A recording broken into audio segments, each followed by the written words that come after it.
ఖ్యాతి హైదరాబాద్ ఖ్యాతి ఎక్కడికి వెళ్ళిందన్న మాట నిజం. మనం ప్లస్లు మాట్లాడాలి, మైనస్లు మాట్లాడాలి. సరే, ఫస్ట్ది సక్సెస్ఫుల్ అయింది, ఈలో గవర్నమెంట్ మారిపోయింది.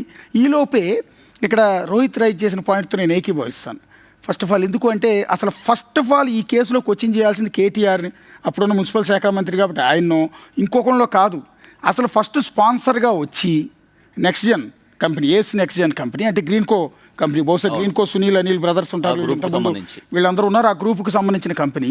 వీళ్ళు ఫస్ట్ స్పాన్సర్గా వచ్చి ఫస్ట్ రేస్ కండక్ట్ చేసే వరకు ఉండి వాళ్ళకి కావాల్సిన పబ్లిసిటీ అంతా పొంది సెకండ్ రేస్కి వచ్చేటప్పటికి ఎందుకు తంపుకున్నారు?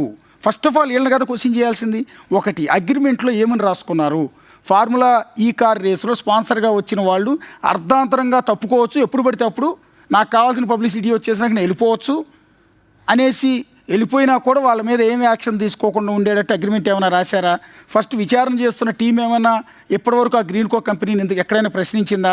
తర్వాత అదే ఎలక్ట్రోరల్ బాండ్స్ ద్వారా బీఆర్ఎస్ అఫీషియల్ అకౌంట్కి 44 కోట్లు ఎందుకు బదిలీ చేయాల్సి వచ్చింది? అసలు డబ్బులే లేవు ఈ కార్ రేసు నిర్వహించడానికి, 100 కోట్లు ఖర్చు అవుతుంది, మా వల్ల కాదని తప్పుకున్న సంస్థ అదే సంవత్సరం బీఆర్ఎస్ అకౌంట్లోకి 44 కోట్లు ఎందుకు వేసింది? ఇవన్నీ మనం రైజ్ చేయాల్సిన ప్రధానమైన పాయింట్లు. ఇప్పుడు రెండోది, హెచ్ఎండిఏ అకౌంట్ నుంచి నేరుగా లండన్కి సంబంధించిన ఈ ఫార్ములా ఈ ఆపరేషన్స్ అంటే ఎఫ్ఈఓ అకౌంట్కి డైరెక్ట్ అకౌంట్ టు అకౌంటే వెళ్ళినాయి. కానీ కాంగ్రెస్ ప్రభుత్వం రైజ్ చేస్తున్న పాయింట్ ఏంటంటే, ఒకటి ఇందాక నేను రైజ్ చేసింది, మీ అకౌంట్కి 44 కోట్లు ఎందుకు వచ్చాయి అనేది ఒకటి.